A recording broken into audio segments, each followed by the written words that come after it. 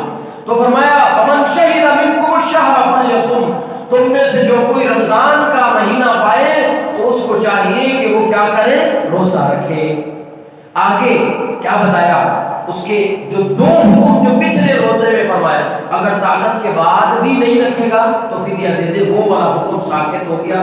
اب یہاں پہ الگ حکم، ومن کان مریضا او علی سفر فعدۃ من ایام اخر، اگر وہ بیمار ہو گیا رمضان میں روزے دار، یا وہ ہو گیا سفر میں مسافر ہو گیا، تو اس کے لیے کیا ہے کہ وہ دوبارہ روزہ رکھے۔ یہ اللہ کا قرآن فرما رہا ہے۔ اگلی بات، یرید اللہ بکم الیسر ولا یرید بکم العسر، تمہیں آسانیاں پیدا کی اللہ نے تمہارے لیے، اللہ تمہارے لیے تنگیاں پیدا نہیں کرنا چاہتا۔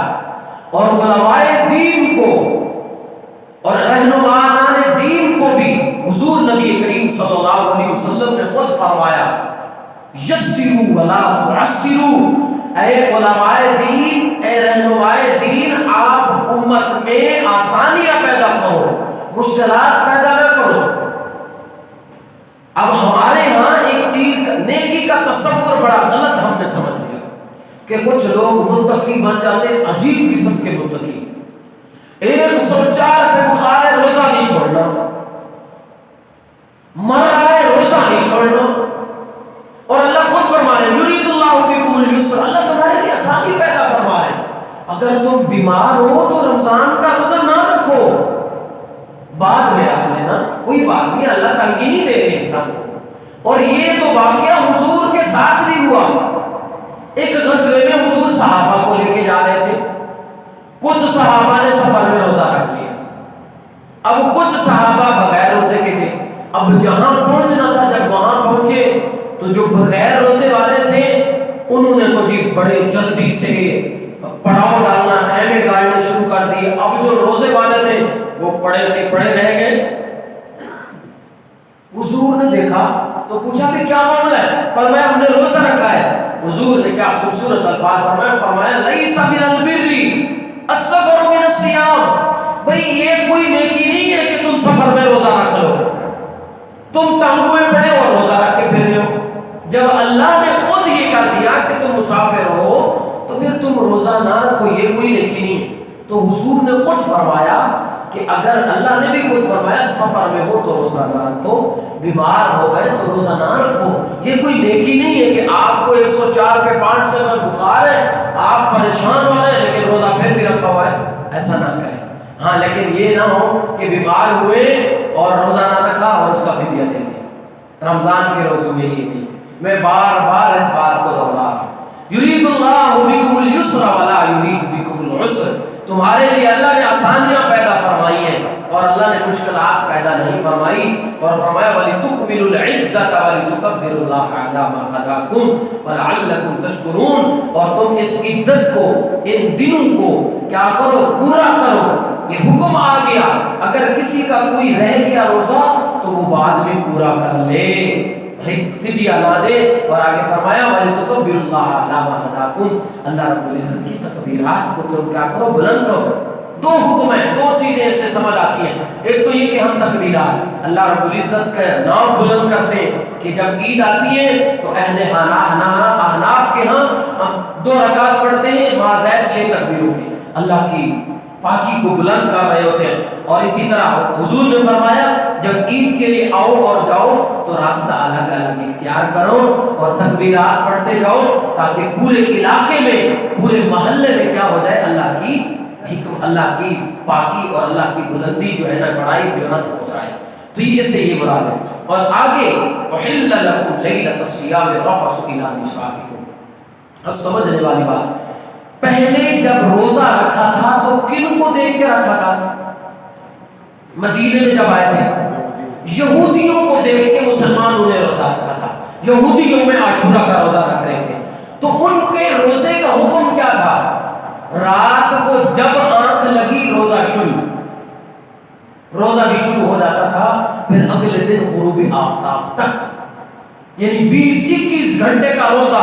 اگر کوئی آدمی افطاری کے 3 گھنٹے بعد بھی سو گیا تو روزہ شروع، بیوی بھی حلال نہیں ہوتی تھی رات میں، روزہ چل رہا ہے۔ اب مسلمانوں کے دل میں یہ خیال آیا، مسلمان اپنے جذبات میں آ کے ملتے لیتے تھے اپنی بیویوں کو، لیکن دل میں یہ کھٹکا ہوتا تھا۔ قرآن میں خود فرمایا اللہ رب العزت وَتُخْفُونَ فِي أَنفُسِكُمْ، تم اپنی جانوں سے، اپنی روح سے، اپنے آپ سے خیانت کر رہے تھے، کہ پتہ نہیں دل میں کھٹکھٹا تھا کہ پتہ نہیں یہ صحیح ہے کہ نہیں، کیونکہ حکم تو کوئی آیا نہیں تھا کہ ملنا ہے کہ نہیں ملنا، یا آپ نے سحری کرنی ہے کہ نہیں کرنی، اب یہ تو کوئی حکم نہیں تھا۔ اللہ رب العزت نے یہ آیت اتار کے بتلا دیا تمہارے اور یہودیوں کے روزے میں فرق یہ ہے، ایک تو تم لوگوں نے کیا کرنی ہے، سحری کرنی ہے، اور حضور نے فرمایا ہے یہودیوں اور مسلمانوں کے روزے میں فرق یہ ہے کہ ایک تو سحری ہے، سحری کرو، اور حضور نے خود فرمایا سحری کے بغیر روزہ نہ رکھو، کوشش کرو سحری کرو، اور سحری بڑی بابرکت چیز ہے، برکت والی چیز ہے، یہ ضرور کرو۔ اور دوسرا اللہ رب العزت نے خود فرمایا وَحِلَّ لَكُمْ لَيْلَةَ الصِّيَامِ الرَّفَثُ إِلَىٰ نِسَائِكُمْ، تمہارے لیے تمہاری بیویاں رات میں رمضان کے روزوں میں بھی حلال ہیں، تمہارے لیے کیا ہے، حلال ہے۔ اور اللہ رب العزت نے آگے حکمت بھی بیان فرمائی، وہ کیا ہے، هُنَّ لِبَاسٌ لَكُمْ وَأَنتُمْ لِبَاسٌ لَهُنَّ، بیویاں تم ان کے لیے لباس ہو، وہ تمہارے لیے لباس ہیں۔ جس طرح لباس اور انسان کے درمیان کوئی پردہ نہیں ہوتا، اسی طرح آدمی اور بیوی کے درمیان بھی کوئی پردہ نہیں ہوتا۔ اور ایک اور حکمت بھی اللہ رب العزت نے فرما دی، بیوی اس لیے بھی دی، ایک تو اس سے اولاد حاصل کرو، دوسرا اسکنوہن، ان سے سکون حاصل کرو، ان سے تم سکون حاصل کرو، سکونت اختیار کرو، سکون حاصل کرو۔ اور دوسرا فرمایا علم اللہ انکم کنتم تختانون انفسکم فتاب علیکم، کہ وہ میں نے بتا دیا کہ مسلمان پریشان تھے کہ کیسے سحری کرنی ہے یا نہیں کرنی، یا بیویوں سے ملنا ہے، تو اللہ رب العزت نے یہ بتا دیا وتخفون انفسکم، تم اپنے آپ سے خیانت کر رہے تھے، تو اللہ رب العزت تمہاری طرف متوجہ ہوئے اور تمہیں کیا کر دیا، بتلا دیا۔ اور آگے سحری کا وقت کیا ہے، اس میں کیا کرنا چاہیے، اس پہ قرآن مجید میں فرمایا حتی یتبین لکم الخیط الابیض من الخیط الاسود، کہ جب سفیدی کا کالی سے ابیض سے جو ہے نا کالے سے الگ ہو جائے اس وقت سحری بند کر دو۔ صحابہ نے اس کا لفظی معنی سمجھا، صحابہ کیا کرتے تھے، تکیے کے اندر 2 دھاگے رکھ لیتے تھے، ایک کالا اور ایک سفید، اور جب دیکھے سوتے تھے تو وہ جب اٹھتے تھے دیکھتے کہ اگر دھاگے الگ ہیں تو صحابہ سمجھتے تھے کہ سحری کا وقت ختم ہو گیا، حالانکہ وہ ایک افق پہ روشنی چڑھتی ہے، اس سے مراد یہ ہوتا ہے کہ اب سحری کا وقت۔ اور ہمارے ہاں ایک اور بھی بات یاد رکھیں، آسانی ہے، اگر آپ میں کوئی روزے دار لیٹ اٹھا، اب وہ اس کے ہاتھ میں پیالہ ہے، حضور نے فرمایا، اور ادھر سے مؤذن نے اذان دینی شروع کر دی، تو حضور نے فرمایا اس کے ہاتھ میں جو پیالہ ہے پانی کا یا کسی چیز کا، اس کو پورا کر لیں، اس کے لیے یہ آسانی ہے۔ ہمارے معاشرے میں کیا ہوتا ہے کہ آزان جیسے ہی آئی اگر کسی بندے نے پی لیا تو ہم نے گھروں میں دیکھا ہے اس کو سارا دن ہی میڑے مارتے ہیں کہ تیرا روزہ نہیں ہو جائے۔ ایسا نہیں ہے، آسانی ہے دین میں،